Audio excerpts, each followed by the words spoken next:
lifetime support for free. So it's a terrible business model, but it's a wonderful human model that helps both the dogs and our clients to know that they're going to have lifetime service. And the prison canine program is a critical part of that. So thank you very much to you and the whole team. Okay, it's time for graduation. We're going to hear from our clients and trainers. As most of you probably already know, transforming a shelter dog into a service dog takes a long time. On average, 7 to 10 months, and 4 to 6 months for a therapy dog. All of our dogs exceed the number of hours that are required by Assistance Dogs International, which is made possible by our trainers, our volunteers, and our caretakers.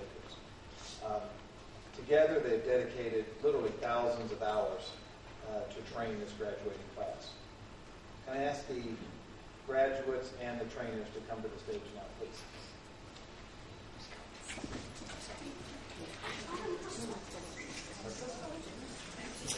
As they make their way to the stage, I'd like to recognize our amazing trainers.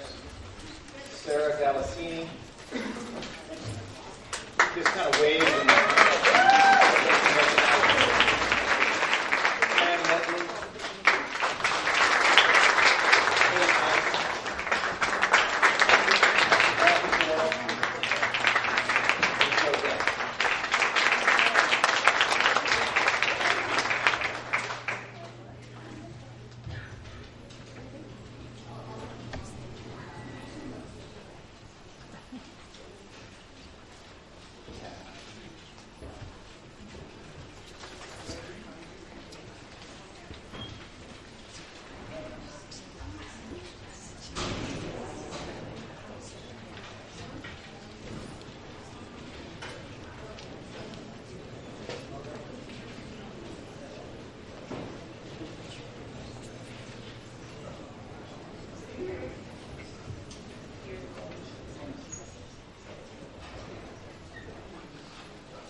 as we're getting settled, I'd like to turn the microphone and the program over to Sarah Gallassini.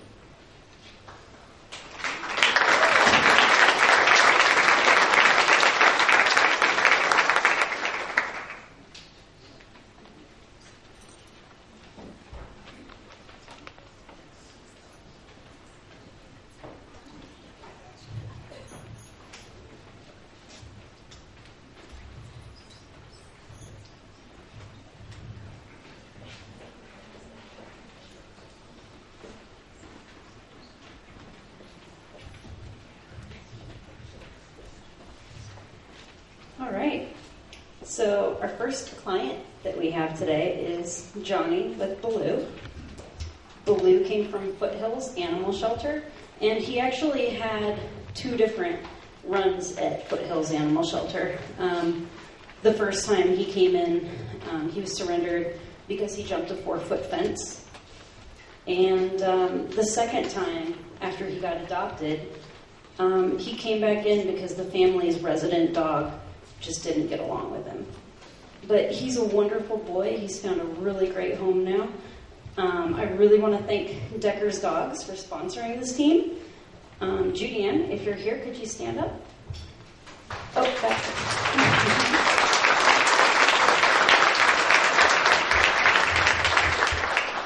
I also really want to thank Erica. She did the first half of Baloo's training, and she did a wonderful job with him.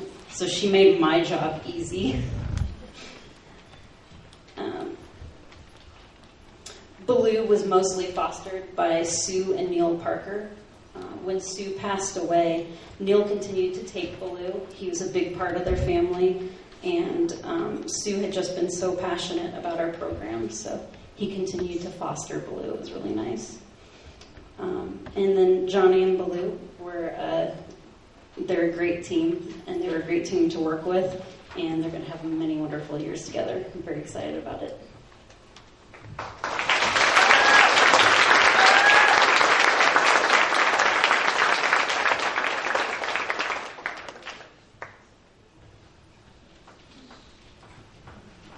Good afternoon. Thank you all for coming, and I just want to thank Decker's Dogs and Freedom Service Dogs.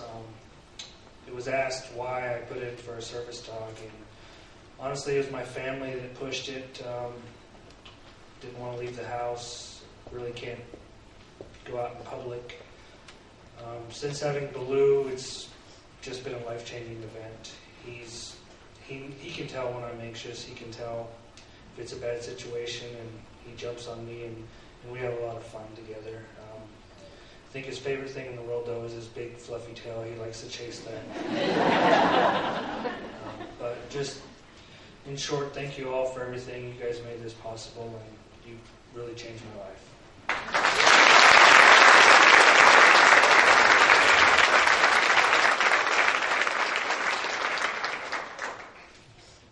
Next, we have Jamie and Dorito. Dorito came to us from Weston County Humane Society. He was fostered by Jeannie for most of his time. He loved hanging out with her horses and riding in the golf cart. He's a very fast learner. Jamie's been teaching him all sorts of different commands, so he has some really cute ones, like he'll cross his paws, and he does the Dorito burrito, so it's really cute. He grabs his blanket and he rolls over and wraps himself up in a burrito. Jamie fell in love with him while she was interning at Freedom, and we couldn't deny the love, so they became a match.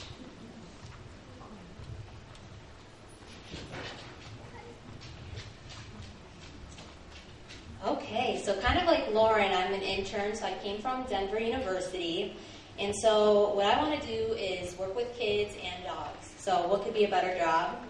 And the kids love Dorito, so they call him the chip dog, Dorito the chip, and they think, oh, is he named that way because he has half of one color of his eye is blue, so they're like, his eye kind of looks like a chip. And I'm like, no, actually that's Sarah's favorite snack. So that's how he got the name Dorito. And so, who do I have to thank? Everybody at Freedom for helping me. I'm sure everybody helped me along the way. My two roommates in the front row, my partner and my sister, they so graciously took an extra roommate. So that was pretty interesting, especially because one of them is not a dog person.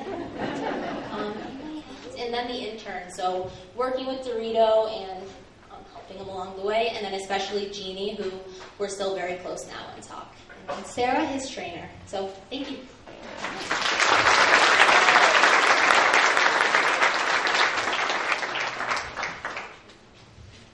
Next up, we have Steve with Posco, and Joe was Posco's trainer.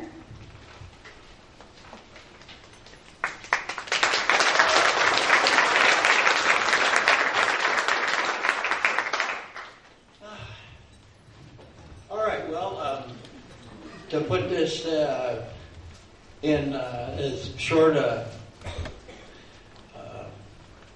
story as I can tell you, I myself began at the 7 years in the prison system, and Debbie Stevens made it possible for me, no matter where I moved in the prison system, to have dogs to train. So many dogs and many good experiences. And then about 7.5 years ago, thanks to Bree and Sarah, I got hooked up with FSD. And it's very fitting for me that Pasco is my last dog.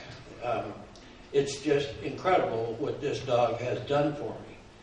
He came from Disco Dogs, by the way, so as I'm looking at that, I kind of thought, well, that's right for him, Disco Dog, because he always is on the move, always wanting to have people to kiss or have people praise him or whatever the case may be, and you're just standing there enjoying it. So, I also was one of those dogs I asked to train. I begged to train because I hadn't trained a boxer ever since the prison system, so I was able to get him. The funny thing was that all of us were guessing when we first got him that he was probably a Great Dane and a boxer. And when we had the last swimming thing out here, his mother, Shannon, are you here?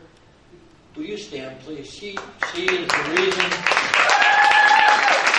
I have to praise her so much that she was able to give up this dog, because if you've seen some of the little dog puppy pictures in there, it's him. And there's so many of them, but from the time he was just a junior till the time I got him, Shannon was the one that was watching out for him and raised him up. And it just so happened that I was able to get a hold of him and start training with him. And the amazing thing is he just is absolutely incredible in the training room. He pays attention, he watches, he does every type of command that I've ever asked him to do. If he's confused, he'll give out a couple whines to let me know that he's not quite understanding it. He uses his voice an awful lot. I'm not sure whether or not he does. He seems like that an awful lot here, too. The one thing he discovered when he was in play yard, that he knows how to bark. So that became, thanks to a couple of other trainers too, we kind of got it as curtailed as we possibly could, but he loves barking too, so I imagine Steve's heard him bark